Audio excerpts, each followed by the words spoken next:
Саламатсыңарбы кымбаттуу окуучулар? Силер менен кайрадан математика мугалимиңер Бактыгүл Сагынал кызы. Бүгүн 8 класстын геометрия сабагынан төрт бурчтуктар жөнүндө түшүнүк деген тема менен таанышабыз. Бүгүнкү сабактын жүрүшүндө төрт бурчтуктун түрлөрү менен таанышабыз. Төрт бурчтуктардын негизги касиетин үйрөнөбүз жана төрт бурчтуктарды айлана чөйрөдөн табууга көнүгөбүз. Башкача айтканда, төрт бурчтук формасындагы геометриялык фигуралар биздин турмушубузда кайсыл жерде кездешет деген суроолорго жооп таба алабыз. Эң алгач эле төрт бурчтук деген эмне деген суроого жооп берели. Ар бир үч чекити бир түз сызыкта жатпаган төрт чекиттен жана аларды эки-экиден туташтыруучу төрт кесиндиден турган фигура төрт бурчтук деп аталат. Төрт бурчтуктун башка көп бурчтуктардан айырмасы төрт жагы, төрт бурчу, төрт чокусу болот. Башкача айтканда А, Б, С, Д бул чокулары, А, Б, Б, С, С, Д, Д, А жактары, А, Б, С, Б, С, Д, С, Д, А, Д, А, Б бул бурчтары. Ал эми А, С, Б-ды бул карама-каршы чокулары болуп эсептелинет. Карама-каршы чокуларын туташтыруучу кесиндилер булар диагоналдар деп аталат балдар. Төрт бурчтуктун ички бурчтарынын суммасы 360 градуска барабар. Башкача айтканда, өзүңөр көрүп турган ушул төрт бурчунун ички бурчунун суммасы бул 360 градусту түзөт. Ошондой эле балдар, төрт бурчтуктар томпок жана томпок эмес болуп эки топко бөлүнөт. Томпок төрт бурчтуктар деп кандай төрт бурчтуктарды айтабыз? Эгерде төрт бурчтуктун каалаган жагы аркылуу түз сызык жүргүзгөндө, төрт бурчтук ошол түз сызык аркылуу бөлүнгөн жарым тегиздиктин бир жагында жатса, анда төрт бурчтук томпок деп аталат. Эгерде төрт бурчтуктун каалаган жагы аркылуу түз сызык жүргүзгөндө, төрт бурчтук ошол түз сызык аркылуу бөлүнгөн жарым тегиздиктин экөөсүндө жатып калса, карасаңар балдар, биз каалаган жагы аркылуу түз сызык жүргүзгөнүбүздө берилген биздин төрт бурчтугубуз ушул түз сызыктын эки жагында тең жатып калса, анда бул томпок эмес төрт бурчтук деп аталат.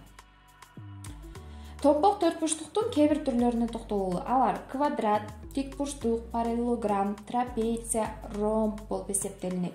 Азыр мына ушул фигуралар жөнүндө кыскача негизги маалыматтарды алабыз.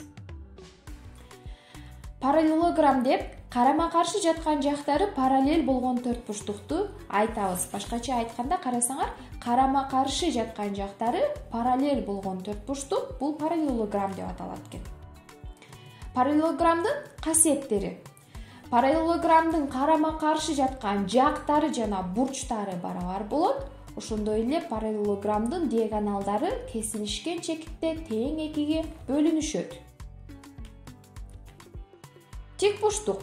Бардык бурчтары тик болгон параллелограмм бул тик бурчтук деп аталат. Кандай балдар айткылачы? Тик бурч дегенибиз бул канча градус эле?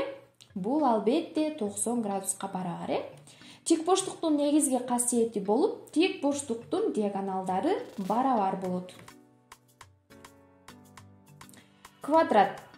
Бардык жактары барабар болгон тик бурчтук квадрат деп аталат. Квадраттын негизги касиеттери болуп, квадраттын бардык бурчтары тик бурч болот, квадраттын диагоналдары барабар болот, квадраттын диагоналдары өз ара перпендикулярдуу болот. Ромб.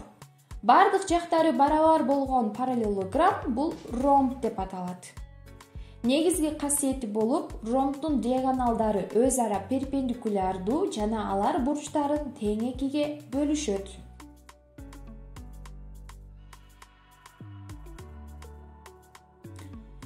Кийинки төрт бурчтугубуз бул трапеция. Эки гана жагы параллель болгон томпок төрт бурчтук трапеция деп аталат. Трапециянын эки түрү болот. Бул каптал жактары барабар болгон трапеция тең капталдуу трапеция деп аталат. Мынакей, каптал жактары барабар болгон трапеция тең капталдуу трапеция деп аталат. Ал эми эгерде трапециянын бир бурчу тик бурч болсо, башкача айтканда 90 градуска барабар болсо, анда бул тик бурчтуу трапеция деп аталат. Төрт бурчтуктар балдар биздин турмушта көптөгөн жерлерде кездешет. Мисалга ала турган болсок, үйлөрдүн түзүлүшүндө, автобустарда, компьютерде жайда калса, биздин кийип жүргөн кийимдерибизде дагы геометриялык фигураларды табууга болот экен. Андыктан геометрияны жакшы окуп билүүгө милдеттүү экенбиз, балдар. Математика бул илимдердин падышасы болсо, геометрия бул илимдердин ханышасы деп бекеринен айтылбаса керек. Бүгүнкү сабагыбыз мына ушуну менен жыйынтыкталат. Көңүл бурганыңар үчүн чоң рахмат. Кийинки сабакта силер менен дагы кайрадан көрүшкөнчө сак саламатта калгыла.